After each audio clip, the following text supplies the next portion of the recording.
phone. All right, so then we do the 1, 2, 3. Hi, everybody. Hello. Welcome to our next installment of Our Missionary Life. Hey, yes, it has been our goal to document our process of serving as overseas missionaries from the beginning so that you are with us along the way. But it is very hard to get to these videos because we're in process and life is chaotic. So we hope to start now with a good series of videos because we finally have a timeline in mind. Woohoo! Yeah.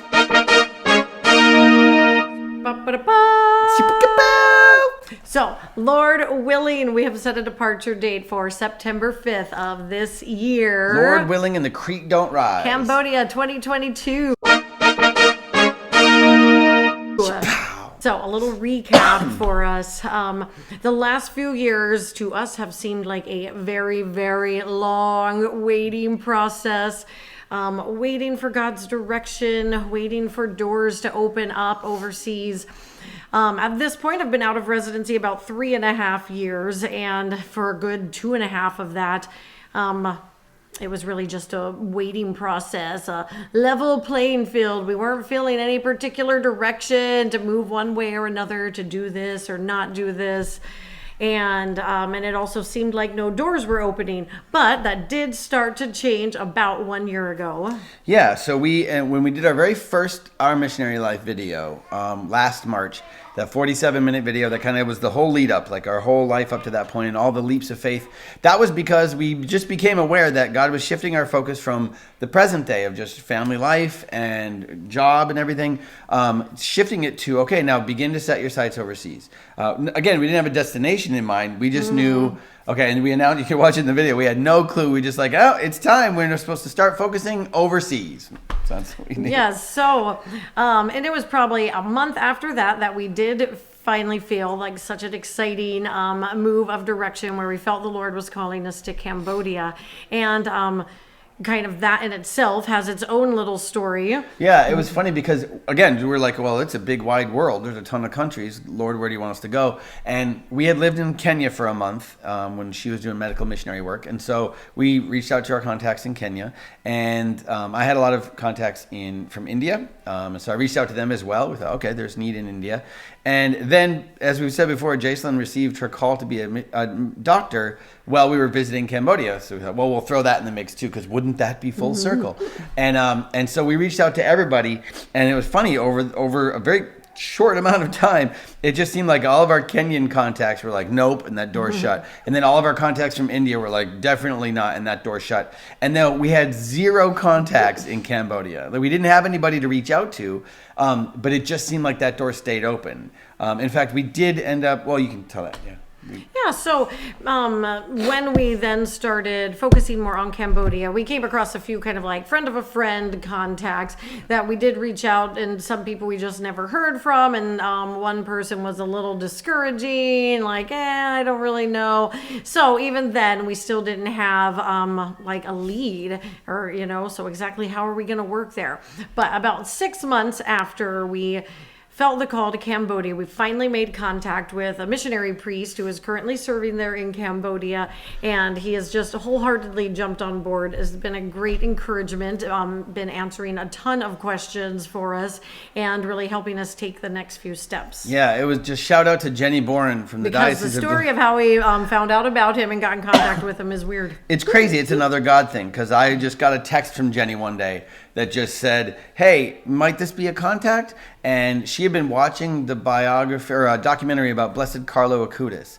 And she noticed in the video that the priest who wrote the biography about him, Father Will Conker, it said he was a missionary in Cambodia. So I sent an email off to the publishing company that he published his book through, and they passed it along to him, and he responded like rapid fire, really quickly, immediately. Yes, I'm so excited. Get over here. You guys get here. I've talked to the bishop about you. We were on your website. Like, he was talking as if we already had tickets and we were coming. It was so encouraging. If you want to meet him, we did a Old Fashioned Catholics episode with him live from Cambodia just recently. It'll be toward the top of the list. You should watch that. He's great. Awesome. Thanks, Father Will. Yeah. And you moved it up. So then we got to a place where we kind of knew that we wanted to set our sights on Cambodia, and we thought, okay, well, let's do a little more of the formal fundraising. As many of you know, we got the flyers out to start spreading the word. We got to speak at a couple churches this fall to spread the word a little further. And then we finally began feeling like, yeah, no, it's go time. Let's go ahead and move forward and set a date. And we are super excited about that because, like we said, we just haven't been feeling like, yeah, now it's time. Go ahead and take that step. But now we do feel like the Lord has said, yes, it's time to move full steam ahead. Yep. And Cambodia 2022. And so we have a skeletal plan in place for, what we're hoping to do our first year in Cambodia. And really our full-time priority will be learning the language. And so we have a few leads on that. There are a few language schools, but it's even more recommended to have a personal instructor in the language, which is something that's actually common and feasible in Cambodia, to have your own teacher. And so we have also had a teacher that's been recommended to us. Then at the same time, while we're on the ground, I can work on getting my medical license in Cambodia and begin doing some shadowing observation work to learn medical terminology and kind of get accustomed to what medications are available there in Cambodia compared to what I am familiar with. Yeah, and then in the local church on like the evangelism ministry side, as we said before, Cambodia is predominantly Buddhist. It's 98% Buddhist. It's 0.4% Catholic. So out of the 17 million people, less than 0.5% know about the sacraments and Christ's love. And so we're excited to get into that as well. But again, that after the language study, throughout that first year, we'll be able to figure out, okay, where can I fit in? What can I do? And God will work that out. Yes, so, and we are super excited about all these plans, but then as we verbalize them, we're like, whoa, that is really bare bones. It's kind of like, move there, study the language, and see what happens. Super exciting to us, but we realize like, whoa, okay, there's not a lot of detail there. And initially we had thought that, yeah, hopefully we would have all those details ironed out before we ever moved, that I'd know exactly where and how I'd be working, and Nick would know exactly what ministry thing he was moving into. But we realized along the way that one aspect of that is super unrealistic. It is hard to get those kind of details in place when you're half a world away.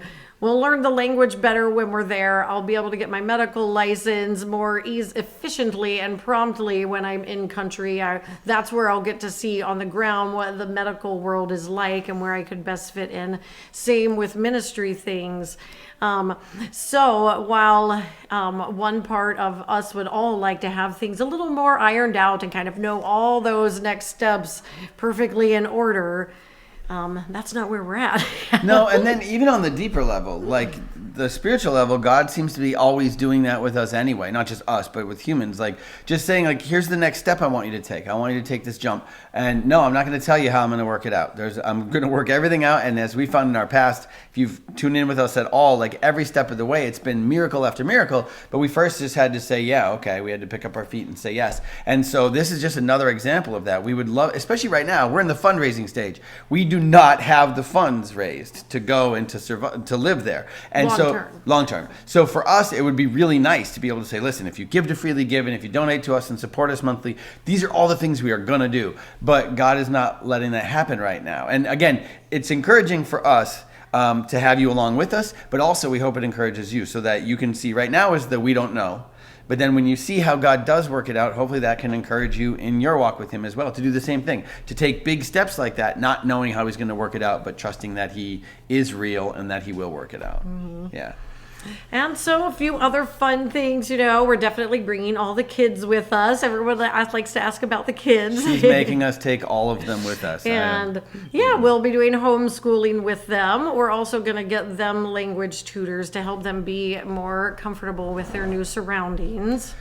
Yeah, so that'll be good. So along those lines, and I'm going to do a follow-up video on this week, so it's coming soon. We've got an opportunity for you. Yeah, so if you've ever wanted to spend some time with the Davidsons and be a missionary, we're really interested in finding somebody who might be at the right stage of life, whatever age, demographic that might be, who might be willing to come with us for 1 year and to act as a proctor and a tutor to the kids. They'll have their own homeschool curriculum, their own videos, their own everything, but they will need somebody who can proctor and then tutor them through that. We have 3 school-age kids because that would enable us then to fully, well, I guess, yeah, I mean, Hudson next year. that kid, I'm not going to teach him to read. Anyway, we would be able to then dive into the immersive side of learning the language more intensely throughout that first year, which is then that can get us used to the language. So if you've ever thought about being a missionary, this is a perfect example of like getting your feet wet, and you'd have us to guide you. And again, the next video, the follow-up, will have all the details. So just stay tuned and spread the word. Yes, so some fun things we've been doing with the kids is looking at Cambodia through Google Earth, which is so cool. Last night, Davey and I were looking at some pathways through Angkor Wat, and we came across a small monkey in the pathway. Christian's very excited about riding a scooter on his own around town, and the kids are really excited about our future transportation. Yes, so the traditional way of getting around is called a tuk-tuk, and it's a motorcycle with like a covered cart on the back. Put the picture up now. And I was talking to a missionary family. They have 6 kids, so there's 8 of them. And for about $1,500, they were able to get a custom-made traditional tuk-tuk that they drive their family around in. And Christian and all the kids are very excited, as am I. I can't wait. So thank you for tuning in. We are so excited that it's go time and that we get to move forward with our plans to move overseas. And we hope to be sharing more of the journey in the coming months. We do. We're very excited that you're with us. Thank you. Pray for us. Consider donating and consider joining us on the journey.